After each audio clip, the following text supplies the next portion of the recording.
अस्सलामुअलैकुम वरहमतुल्लाहि वबरकातुहू। जनाब बाबू भाई सोपारीवाला गर्ल्स प्राइमरी स्कूल, कक्षा 8, विषय हिंदी, विषयांक इकाई 6 भरत, भाग 2। इससे पहले के तास में हमने नए शब्द और पाठ की कुछ समझूती देखी थी। आज सबसे पहले हम उसके शब्दार्थ और बाकी की पाठ की समझूती स्वाध्याय देखेंगे। ये है हमारे शब्दार्थ। देखिए, तपस्विनी यानी तप करने वाली स्त्री, अचंभा यानी हैरानी, हठीला यानी जिद्दी, सर्वदमन सबका दमन करने वाला, राजा दुष्यंत का पुत्र भरत यानी राजा दुष्यंत के पुत्र भरत को का नाम सर्वदमन था। उज्ज्वल यानी चमकता हुआ, स्वच्छ। चक्रवर्ती यानी सम्राट, समुद्र तक पृथ्वी को जीतने वाला। तुतले वचन यानी अटपटे वचन, जो छोटे छोटे बच्चे तुतले वचन से बोलते हैं वो। ढीठ यानी जिद्दी। आचरण यानी व्यवहार। बड़भागी बड़े भाग्य वाला। कुल यानी वंश।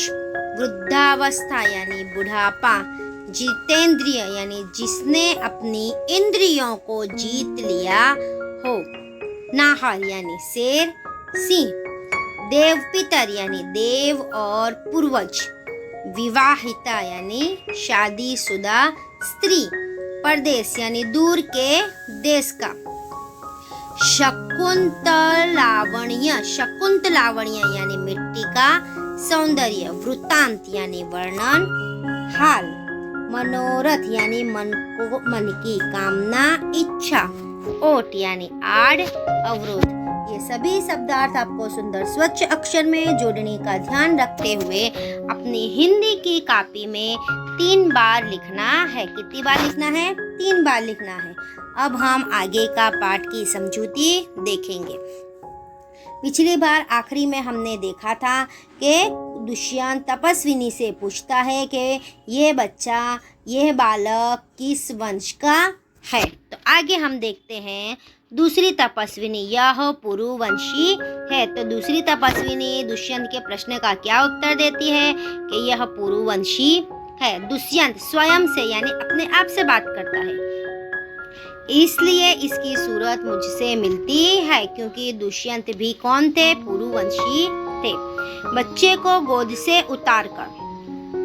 पुरुवंशियों में यह रीति तो निश्चित है कि युवावस्था में वे महलों में रहकर पृथ्वी की रक्षा और पालन करते हैं और वृद्धावस्था आने पर वन में जितेंद्रिय तपस्वियों के आश्रम में वृक्षों के नीचे कुटी बनाकर रहते हैं।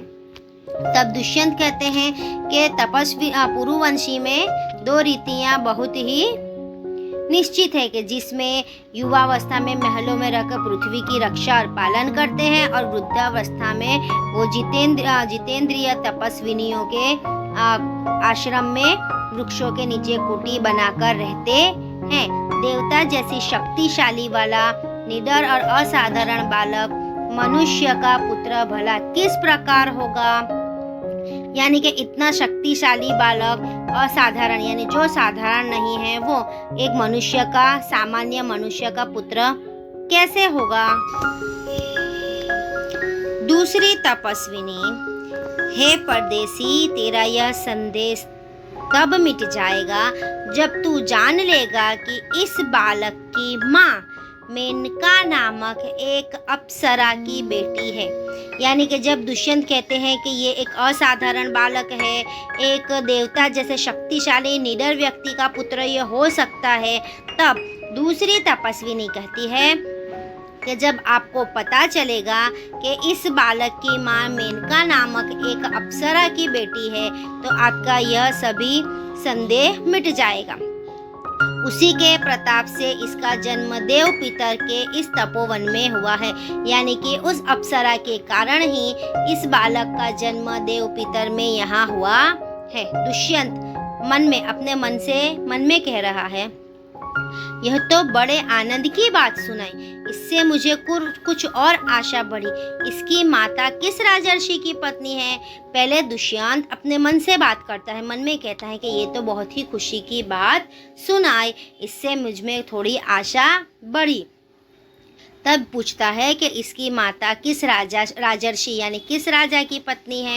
दूसरी तपस्विनी, जिस राजा ने अपनी विवाहिता स्त्री को बिना अपराध छोड़ दिया है उसका नाम मैं न लूंगी। तब तपस्विनी कहती है कि बिना कसूर जिस राजा ने इसकी माता को छोड़ दिया, मैं उस राजा का नाम अपने मुंह से नहीं लूंगी। दुष्यंत स्वयं से, यह कथा तो मुझ पर लगती है, भला अब इस बालक की माँ का नाम पूछूं?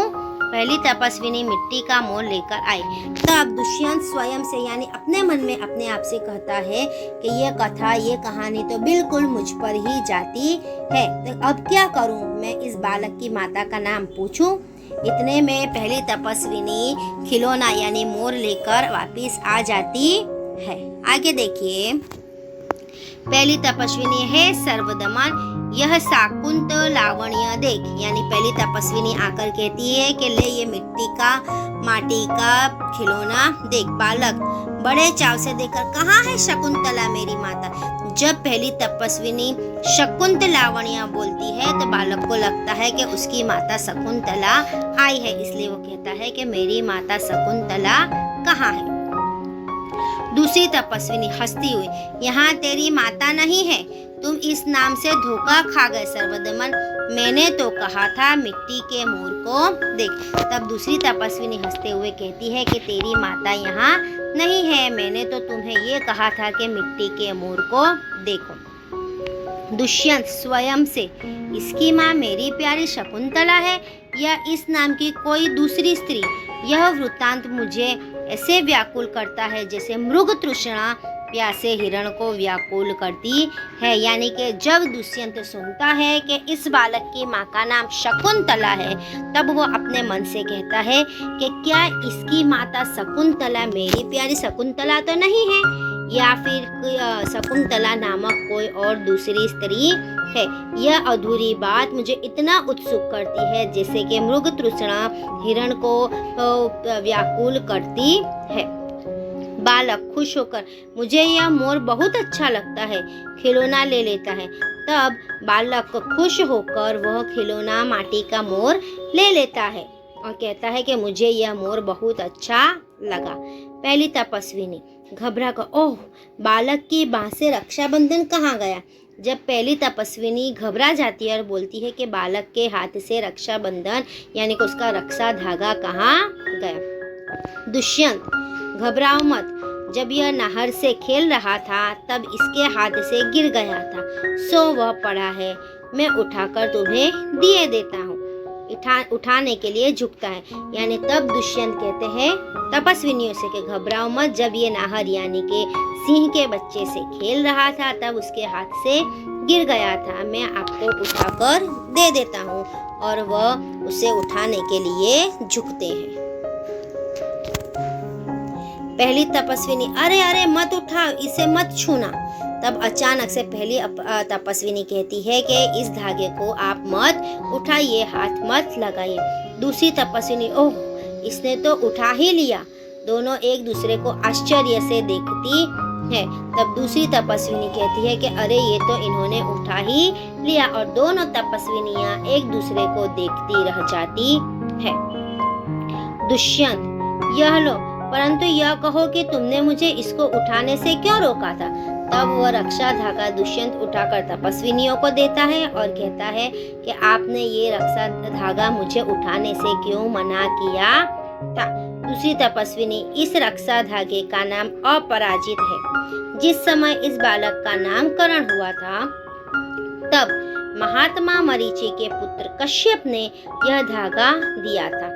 इसका गुण है कि कभी यह धरती पर गिर पड़े तो इस बालक के माता पिता को छोड़कर इसे कोई दूसरा उठा न सके। यानी कि जब दूसरी तपस्विनी उत्तर देते हुए कश्यप से कहती है कि इस रक्षा धागे का नाम अपराजित है। जब इस बच्चे का नामकरण हुआ था, नाम रखा गया था, तब इसके वहाँ पर बांधा गया था। तब महात्मा मरीचि के पुत्र कश्यप ने कहा था कि यह धागा अगर कहीं गिर जाता है तो यह धरती पर गिर जाता है तो इसके माता पिता के अलावा इसे कोई छू नहीं सकता और कोई उठा नहीं सकता। दुष्यंत, और जो कोई उठा ले तो क्या हो? तब दुष्यंत पूछते हैं कि अगर कोई ने उठा लिया तो क्या होगा? पहली तपस्विनी, तो यह तुरंत सांप बनकर उसे डसता है, यानी कि वो रक्षा धागा क्या बन जाएगा?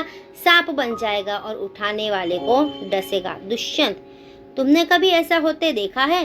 दुष्यंत पूछता है कि क्या आपने ऐसा होते कभी देखा है? पहली तपस्विनी, अनेक बार। तब पहली तपस्विनी कश्यप को उत्तर देती है, दुष्यंत को उत्तर देती है कि हमने ऐसा होते अनेक बार देखा है। दुष्यंत प्रसन्न होकर दुष्यंत एकदम खुश हो जाते हैं और कहने लगते हैं, तो अब मेरा मनोरथ पूरा हुआ, मैं क्यों ना आनंद मनाऊं।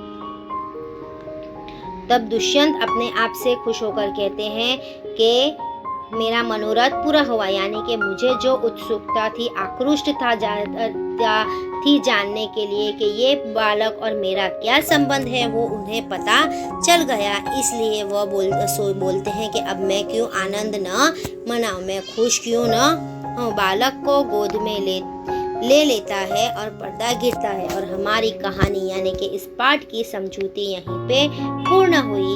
अब हम इसके प्रश्नों के उत्तर देखेंगे। निम्नलिखित प्रश्नों के उत्तर दीजिए। देखिए, ध्यान दीजिए। प्रश्न नंबर 1, ऋषियों ने बालक का नाम सर्वदमन क्यों रखा? जिसका उत्तर है, बालक वन के पशुओं के बच्चों के साथ निडर होकर खेलता था। इसी साहस और निर्भीक स्वभाव के कारण ऋषियों ने इसका नाम सर्वदमन रखा था। नंबर 2, दुष्यंत बालक के प्रति आकृष्ट क्यों हो रहे थे? उत्तर, बालक स्वस्थ, सुंदर, निर्भीक तथा हठीला था। उसकी इन्हीं विशेषताओं पर मुग्ध होकर दुष्यंत उसके प्रति आकृष्ट हो रहे थे। नंबर 3, दुष्यंत ने पुरुवंशीय जीवन की कौन सी 2 रीतियां बताई? दुष्यंत ने पुरुवंशीय जीवन की यह 2 रीतियां बताई। नंबर 1, वे युवावस्था में महलों में रहकर पृथ्वी की रक्षा और पालन करते हैं। और नंबर 2, वृद्धावस्था में वे तपस्विनियों के आश्रम में वृक्षों के नीचे कुटी बनाकर रहते हैं।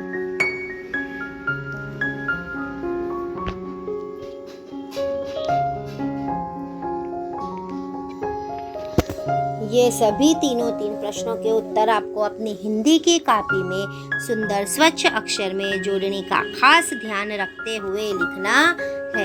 आगे देखिए, आगे हमारी पाठ्य पुस्तक में है, चित्रों का अवलोकन करके अपने शब्दों में कहानी लिखिए। यहाँ पे देखिए 1, 2, 3 और 4 चित्र दिए गए हैं। इन चित्रों के आधार पर हमें कहानी लिखनी है। देखिए, पहले चित्र में क्या है? एक लक्कड़हारा जो पेड़ पर बैठा है और उसके हाथ में लोहे की कुल्हाड़ी है।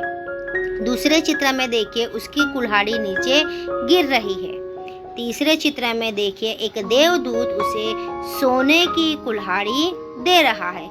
और चौथे चित्र में देखिए, एक देवदूत उसे सोने की और चांदी की 2-3 कुल्हाड़ी एक साथ में दे रहा है। तो चलिए, इन चित्रों का उपयोग कर हम कहानी लिखने की शुरुआत करते हैं। देखिए, सबसे पहले हम इस कहानी का शीर्षक देंगे। तो इस कहानी का शीर्षक है लक्कड़हारा और देवदूत। देखिए, ध्यान दीजिए। सबसे पहला फकरा, एक लक्कड़हारा था।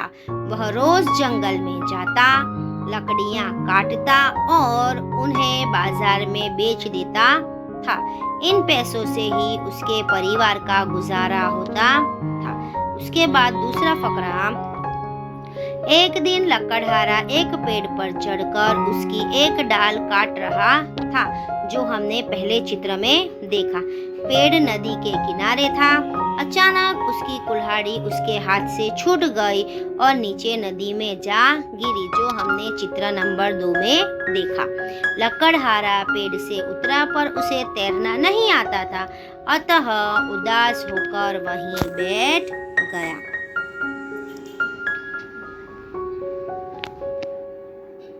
संयोग से एक देवदूत वहां से गुजरा। उसकी दृष्टि लकड़हारे पर पड़ी। उसने लकड़हारे से उसकी उदासी का कारण पूछा। लकड़हारे ने उसे नदी में अपनी कुल्हाड़ी गिरने की बात बताई। देवदूत ने कहा, तुम घबराओ मत, मैं नदी में से तुम्हारी कुल्हाड़ी निकाल दूंगा। इसके बाद के फकरे में हम लिखेंगे, देवदूत ने पहले एक सोने की कुल्हाड़ी निकाली और पूछा, क्या यह तुम्हारी कुल्हाड़ी है जो हमने चित्र नंबर 3 में देखा? लकड़हारे ने कहा, नहीं, यह मेरी कुल्हाड़ी नहीं है।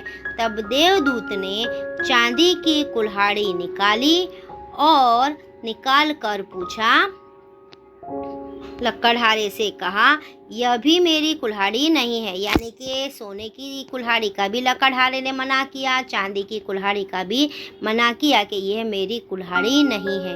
अंत में देवदूत ने लोहे की कुल्हाड़ी निकाली और उसे देखकर लकड़हारा खुशी से चिल्ला उठा, हाँ, यह मेरी कुल्हाड़ी है। तब हमने देखा कि सोने की और चांदी की उसकी कुल्हाड़ी नहीं थी। जब लोहे की कुल्हाड़ी देवदूत ने निकाल कर दी, तब खुशी से चिल्ला उठा और कहने लगा लकड़हारा कि यह मेरी कुल्हाड़ी है। देवदूत लकड़हारे की ईमानदारी पर बहुत खुश हुआ। उसने सोने और चांदी की कुल्हाड़ियाँ भी लकड़हारे को इनाम के रूप में दे दी, जो हमने आखिरी नंबर 4 के चित्र में देखा। हमारी यह कहानी और यह इकाई यहीं पे पूर्ण होती है। ये कहानी भी आपको सुंदर स्वच्छ अक्षर में जोड़ने का खास ध्यान रखते हुए अपनी हिंदी की कॉपी में एक बार लिखना है। धन्यवाद।